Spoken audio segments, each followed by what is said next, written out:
Mini CEO Intern Series ကနေပြန်လည်ကြိုဆိုလိုက်ပါရရှင်။မြန်မာတို့သိင္က3កောင်စိန်ရွှေရတနာဆိုင်ကတော့မြန်မာနိုင်ငံအဝေးပြေးကုန်စည်ပို့ဆောင်ရေးဝန်ဆောင်မှုလုပ်ငန်းရှင်များအသင်းမှ sponsor အနေနဲ့ပါဝင်ခဲ့ပါတယ်။ဒီနေ့ကတော့ပွဲနေ့ဆိုတော့ပွဲမတိုင်ခင်ပြင်ဆင်ထားတာလေးတွေကိုလာကြည့်တာပါ။ခမ်းမရဲ့အပေါဝါမှာတော့ညီမတို့ဆိုင်ရဲ့ဆိုင်ပုံ2ခုထောင်ထားတယ်။ဒီနေ့ပွဲသက်ဝတ်စုံလေးကတော့ cream color စင်စွယ်ရောင်ဆက်ထားတဲ့မြန်မာဝတ်စုံလေးပါရှင်။ညီမဝတ်ထားတဲ့ GIA လက်ဝတ်ရတနာဆက်ကတော့သိင္က3កောင်စိန်ရွှေရတနာဆိုင်ရပါ။အားလုံးကိုညီမဒီဇိုင်းလုပ်ထားတဲ့ဆိုင်ဘူးလေးလိုက်ပြမယ်။အနောက်က vinyl background ကတော့ညီမဆွဲထားတာတွေကိုအကောင့်ထဲပေါ်ထားတာပါ။ဒီနေ့ပွဲမှာစီထားတဲ့ပစ္စည်းအများစုတွေကတော့အထည်ကြီးမြနဲ့ GIA လက်ဝတ်ရတနာပစ္စည်းတွေပါ။ဒီဇိုင်းဆန်ဒီဇိုင်းလမ်းလေးတွေဖြစ်ပြီးအမျိုးသားရောအမျိုးသမီးပါဝတ်လို့ရတဲ့ပစ္စည်းတွေစီထားတယ်။ညီမတို့ဆိုင်ရာပစ္စည်းတွေကိုဝယ်တာပဲဖြစ်ဖြစ်ရောင်းတာပဲဖြစ်ဖြစ်လုံးဝမရှုံးပါဘူး။အယောင် 0% အလဲ 0% ပါ။ပြင်ပရွှေတွေကိုပြန်ရောင်းချင်တယ်ဆိုလဲပေါက်စီအမြင့်ဆုံးနဲ့ပေးဝယ်ပါတယ်။ပစ္စည်းတွေလည်းခင်းပြီးရောဧည့်သည်တွေကတော့စရောက်လာပါပြီ။ဒီနေ့လာတဲ့ဧည့်သည်တွေအကုန်လုံးအတွက်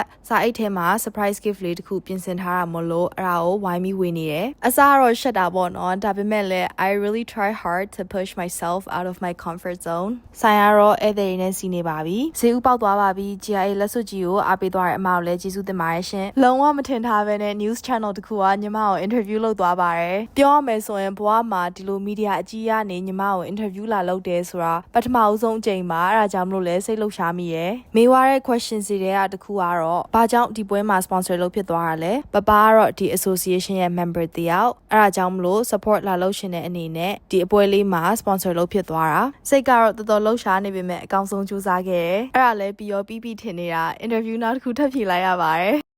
networking opportunity လေးဖြစ်ပါတယ်အဲ့ဒါကြောင့်လည်းဒီမှာကျွန်တော်အကျိုးရှိတယ်ပေါ့နော်။ဒါဆိုရင်လည်းဒီမှာပြည်နေတဲ့လူတွေတော့ဝင်ထားတာလေးလာရဲဆိုပါတယ်ဒီဒါဆိုရင်အဲ့ဒါလည်းပြီးတော့အခမ်းအနားစပါပြီဒီခမ်းအနားကိုလာတဲ့ဧည့်သည်တွေအများစုကတော့ညီမထက်အများကြီးအသက်ကြီးပြီး experience တွေလည်းအများကြီးရှိရမို့လို့ဒီလိုမျိုးပွဲကြီးကိုပါဝင်ခွင့်ရလို့ပီတိဖြစ်မိပါတယ်ဒါကတော့သိင္က3កောင်စိန်ရွှေနာဆိုင်ကိုစား sponsor ဆုတက်ယူပေးတာပါ cater လုပ်ထားတဲ့အစားအစာတွေကလည်း share ပဲဒါပေမဲ့ညီမ excited အရင်ဖြစ်ပြီးသိမစားခဲ့ဘူးဒီနေ့ပွဲကတော့ညီမအမေရဲ့ဆိုင်ကိုပိုလေးလာခွင့်ရပြီးအများကြီးသင်ယူခဲ့ပြီးတော့ခုနကညီမ interview ထဲမှာပြောခဲ့တယ်လို့ညီမအတွက် networking opportunities တခုပါညီမတို့ဆိုင်ကိုထပ်ပြီးအားပေးသွားတဲ့ customer တွေအားလုံးကိုလည်းကျေးဇူးတင်ပါတယ်ရှင်ဒီနေ့ပွဲလေးကတော့ညီမလိုစီးပွားရေးလုပ်ငန်းရှင် baby ပေါက်စလေးအတွက်အများကြီးသင်ယူခွင့်ရခဲ့တဲ့ပွဲလေးပါတော်လေးကိုမော်ခဲ့ပေမဲ့လည်းအရန်ကိုပျော်ခဲ့ပါတယ်အားလုံးကိုကြည့်ပေးတဲ့အတွက်ကျေးဇူးအများကြီးတင်ပါတယ်ရှင်